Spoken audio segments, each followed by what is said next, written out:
friends, it's Jeff from PackGeek. I'm here with the PackGeek executive producer, a woman you all recognize from the show and from a bunch of random TV and commercial gigs. Probably not. You've never seen me in anything. Hilary Kennedy, Mrs PackGeek. Hello. Good to have you on. Thank you. I'm happy to be back. Hey, we're here in the new PackGeek studios. How are you feeling about the new house? I love our new house. We have virtually nothing unpacked. It's a disaster. We completely miscalculated how hard it would be to move with a toddler, so we probably won't be unpacked for a good solid 6 months. That's my guess. Well, but that said, like we have more room. The last house we had very little storage, which we're excited to have some place to put stuff. I'll tell you what's been unpacked. Yeah. All the cards. All the cards, those were like the first thing that were unpacked and then like priorities. Organized on the shelves upstairs. The cards look great. Yeah. But as you guys know, if you've ever moved with a card collection, that's stressful stuff because you don't want to let the movers handle your cards. Or so your wife. Or your wife handle your cards. I was thinking movers handle your wife. Yeah. You don't want that either.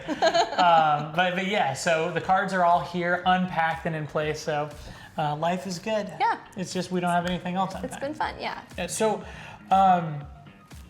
let me ask you something. I got a question. So if you had to buy your husband a birthday gift today, you had to do it by the end of the day, and it had to be a card, what is the one card you would get?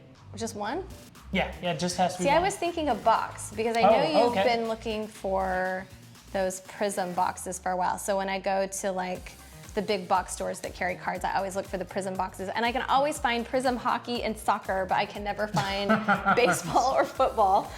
Prism soccer seems to be readily available Yeah, everywhere. there's a lot of those. So I would probably get you that if we were talking box. Card, darn, I don't know. I mean, you have a lot of favorite players. I would say a Luka card or like a really cool Mahomes. Those would probably be what I would be looking for. Very cool. As far as like current players. Old school players, I mean, I would look for like a cool George Brett rookie just because you like George Brett, or It's gonna be a great birthday. Or like a Willie Mays or a Sure. Babe Ruth. Hey, Karen, yeah. I know what's going through your head right now. So, okay, so I do want to give you some credit because while we joke about you not being a card collector, you are a collector in your own right. Like you collect some things. You love handbags. I do love handbags and shoes. I've collected Barbies for a long time, so I tried to make him put them in his office on the shelves with like lights shining on them. They're still in boxes though. I will give you credit. Like they're well preserved. Pristine condition, yes. But he didn't really like the Barbie theme going on in the office, so they're sitting in a plastic tub. But it's like you can't have a Barbie in a box next to like my Chiefs helmet. So it just doesn't. It looks really weird. But you did buy a set of Barbie trading cards one time, because I was trying to convince him to let me open those on the show, because that's a collectible card. So maybe we'll do that at some point in time. But yeah, I think he had a feeling that the audience wouldn't be as into that. Add in the comments if you would watch an episode of us opening Barbie trading cards. And I hope if you will, awesome. See, Ryan said he would. Okay, so we got one viewer who's also filming. Rock, you're out. As long as you dress like Kim. Okay. He looks just like my Derek doll. If you Google, Barbie had a rock star group of friends, and there was a Derek doll, and he looks very much like a Derek doll. Man, he must be handsome. They make dolls that handsome? Right, I have a crazy question looking? for you. Yeah. So I've thought about this a lot. When a player has some sort of scandal going on, or maybe they're accused of or found out to have used performance-enhancing drugs, how does that affect the value of their card? Ooh, that's a great question. So I think it depends on the scandal. If they do get popped for PEDs, it usually has an adverse effect on the value of their cards. I mean, you know, during the 90s we had all of those guys that got outed, you know, McGuire and Clemens and Sosa, and it definitely hurt the value of their cards. Okay. I can't think of any instance where it hasn't hurt the value of someone's cards. Okay. But if they're involved in some scandal, I'm trying to think. It usually does not positively impact their cards, but there might be some What about like? Well, like OJ's cards, for example, plummeted.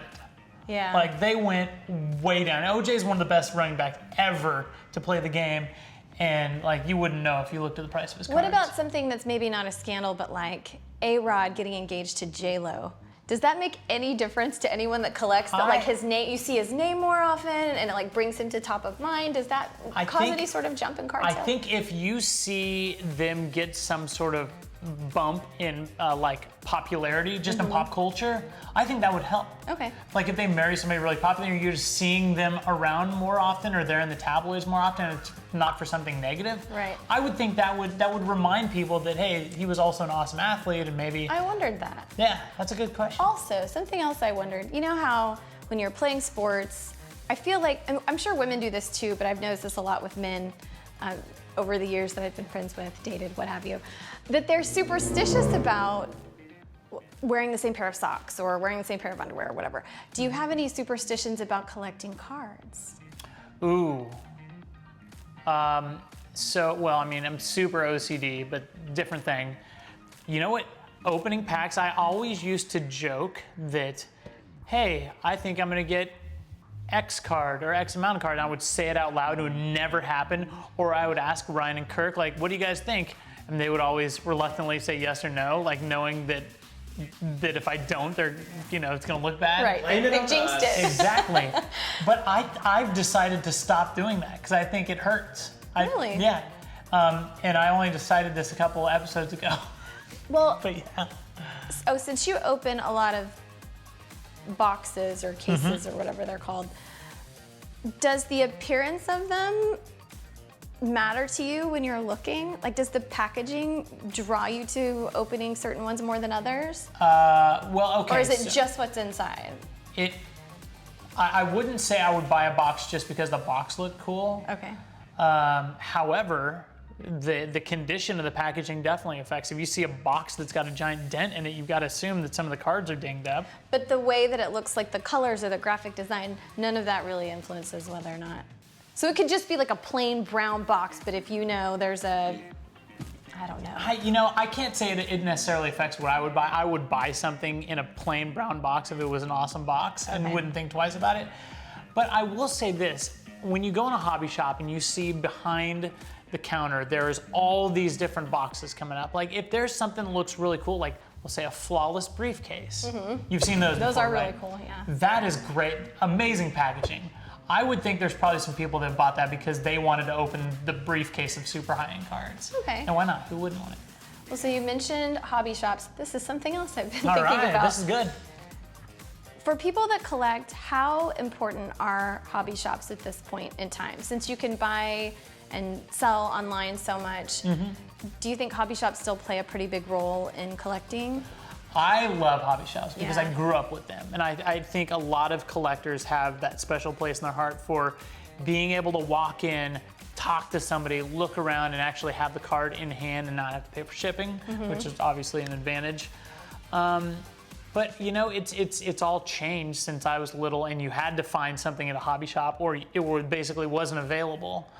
Because now I can go on in my laptop in our bedroom and find anything I want, like almost any card I want, and it's right there. So I think the hobby shop, I don't see them going away, but it's definitely become harder to make a lot of money in a brick and mortar store just because you have the overhead, and even though you don't have to you don't have to pay for shipping, people still, it's hard to compete with the convenience factor of being able to order something on my phone right here, have it delivered in a couple of days. It is true though, like if there's a handbag or something that I really want, I want to go into a store, even though I might end up ordering it online at some point, I want to go into a store and like see it, feel it, hold it, check out the inside. And then you go online and buy it cheaper. So, well, not always. Sometimes you want that instant gratification where you go in the store and you hold something. I mean, it's like bookstores becoming such a big deal again. Like they all started to go away, and now the few that are left have really been doing well because people miss it. So, okay, I was just curious. So I have one would you rather. I've started doing this. This is kind of a fun thing I'm doing the episodes. And then we're gonna get into, I know you can't wait. Let's do it, yeah. So would you rather have a 2020 Mercedes-Benz G-Wagon Okay. or a PSA 10 1986 Fleer Michael Jordan rookie. So that's tough because that's one of my dream cars. I have a feeling though that Jordan rookie is probably worth more than the car. So I would say if it's a PSA 10. Mm-hmm. I mean, I don't know, but if you're comparing those two, I would say the card's probably worth more. So I'd go with the card. Wow, see that? I thought that would be an easy one for you, where you go with the G-Wagon because that's your car. Yeah.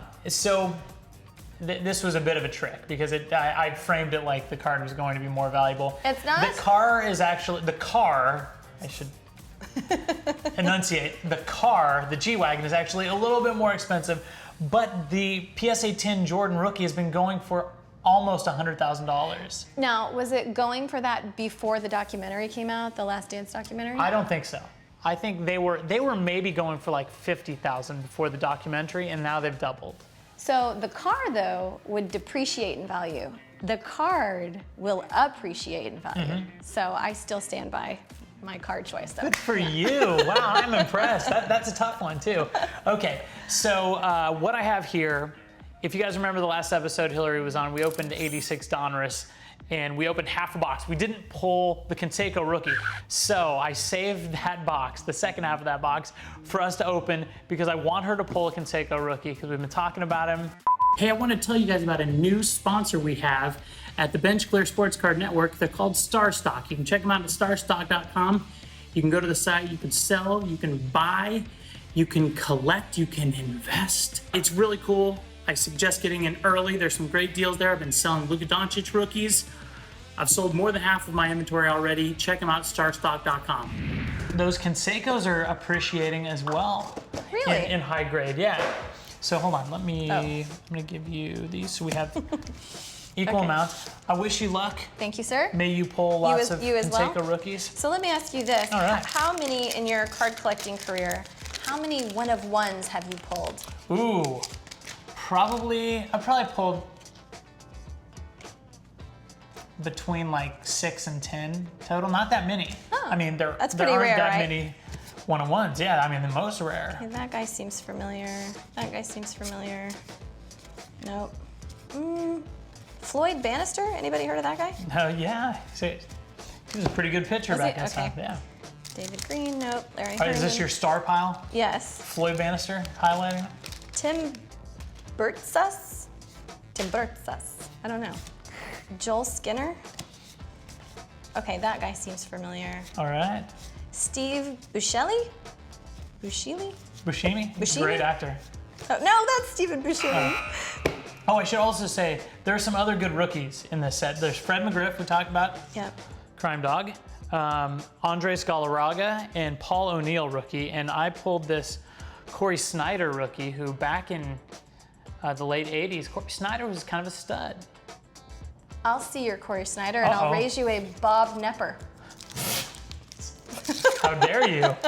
Okay, I don't, I got Ron Say. Ron Say, yeah. Okay, I got Floyd Bannister, and I got Junior Ortiz and Bob Ojeda. Oh, yeah. So those were my star pile. Are any of those actually somewhat I mean, they're major collectible? leaguers. Okay. Aren't they all major? Okay. All right, so I got nothing. Not nothing. I didn't get what we were looking for. There you go. We don't want to insult Floyd Bannister. No, I like Floyd a lot. I believe Floyd Bannister's son is also a major leaguer, Really? or was a major leaguer. I'm getting a lot of these puzzle pieces. That's cool. Yeah, one per pack. Okay, Reggie Jackson. Hey, you know that's one. Mr. October, which that's was right. Yay, that's what we were calling our son before he was born. So Reggie Jackson. Yeah, Fox's nickname before we told people his name was going to be Fox, because we didn't want people telling us not to name a child Fox. Right. Called him Mr. October. Mr. Foxtober? Yeah, Mr. Foxtober. Foxtober. Jim Gantner, Fred Lynn, Bill Swaggerty, Randy St. Clair. All the Swaggerty. Randy St. Clair, I like this. Hey, ladies.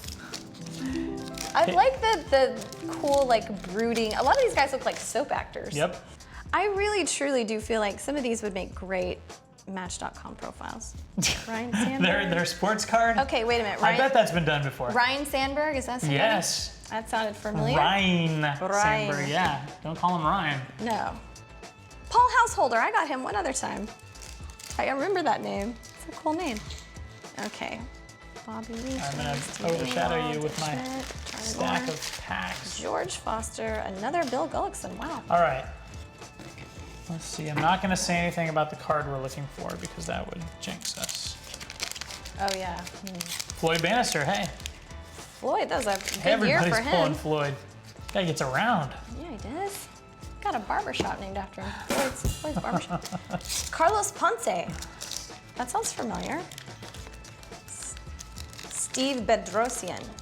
Man, some of You these have guys. great Spanish pronunciation. I mean, he would be like, does this not scream soap opera? Like, hello, He is brooding. I've come to woo you all. Right? Reggie Jackson, another Mr. October. Davey Lopez. Oh, I got another Floyd. Floyd Rayford. He played for the Orioles. Okay, trying to blow through these. Yeah, I'm not having great luck. That's okay. Except for finding wonderful soap opera talent. Okay. Bob Kipper. So there's a Kipper and a Nipper? There's a lot. Not going to touch that. And a chipper. And a Chipper. Bob Finley, Tom Bernansky, Jose Cruz. Billy Sample, that sounds familiar. He played for the Yankees. Carl really was the best. Oh, Carl Best. And he was the best? Something seems fishy about this guy. Steve Trout? Oh, I got him too. Roger Mason. Wade Boggs. Kirk, you belong in this episode. That's wordplay. You know what I'm gonna do with all of your cast-off cards? I'm gonna do like a mustache wall of fame, and I want everyone with like the good mustaches. Well, I'm going to side give you by this side. Robin Yount card then. Oh, Robin, Because yeah. he looks like he could play Robin Hood in that. No, I mean, pretty good stash also. So yeah, Brian Downing. not going to talk about it because we already talked. I want to jinx things. I'm going back through just to make sure I didn't miss anything. Here, let me blow through these that you've already gone through. I love Just it. in case there's I got something a. special. Does anyone remember Dickie Knowles, who played for the Rangers? Yeah. You do? No. Oh, yeah. Okay. Baited. I fell for it. Dickie Knowles sounds like a gangster. Yeah, it does. It does, yeah. Dickie Knowles, he's the cat's Well, pajamas. you wouldn't go by Little Dickie Knowles if you're. Yeah. Unless your reputation. Mike Schmidt. No? You know what Mike Schmidt's middle name is?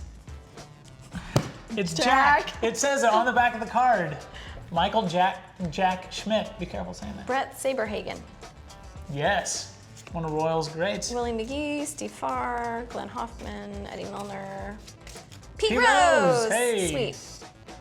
Dan Quisenberry. Nope. Hey, Mike Schmidt. Yep. Okay, I'm going real slow. Here, you can help me. Disrespectful to Mike Schmidt. Okay, I'm gonna split these with you then. I spend my time really taking them in, like observing the tell, photo, yeah. checking out their grooming. Okay, Jody Davis. Hey, I'm gonna give you that one. What's that? Kirby Puckett! Oh, I missed one. Oh, man. Kirk. He is dragging a wagon. Okay. Open one last. Boy, I tell you what, we haven't had a lot of luck with this one. Ed Wojda. Got the Dwight Gooden second year card. Got to give Doc a little time. Okay. Last one. Boy, I tell you what, I was kind of hoping. I've never pulled anything awesome, have I? I think you have. Can't remember what it was, but I think I remember you pulling. Oh my gosh! Keep on going. Keep on going. Just fly right by it. Brad Havens of the Orioles? No, keep on going. Ron Robinson of the Reds? Keep on going. Onyx Concepcion of the Royals? Okay, keep on going. Tom Browning of the, okay. So, well, something in there was Wait, notable. I think you passed. Nope. I've never heard of any of these people. Okay. Chris Brown from the Giants, the guy that dated Rihanna. Okay, ladies and gentlemen. Last pack. Last Okay, pack. ladies and gentlemen. We did it. We did it. Last pack. Last pack magic. I'm so happy you got that. We've had the best luck with the last pack of a box on this show. That is wild. I saw that and I was like, you could not take longer to get. It's like he couldn't quite decide, like, do I want to grow a mustache or not? It's not quite like full power. We did it. Yay. Awesome work. Hilary, thank you Awesome. for being Thanks for having on me the on. show that is shot in your house. I am happy to be here. I'm gonna sleeve this up and we're gonna give this to you as a takeaway. Oh, perfect. Can I have these two for You my, can, of course, my yeah, for your mustache Hall of collage. Fame? Thank you for watching, guys. We'll see you next time. Today, we've got a first. We're gonna be opening 3 packs of Bowman 2020 First Edition. I'm listening to the crowds. You guys want baseball? I'm trying to give you more of it. Hey guys, thanks for checking out another episode. Make sure to subscribe to PackGeek on YouTube. Also check us out on Twitter, Facebook, and Instagram. Thanks. PackGeek.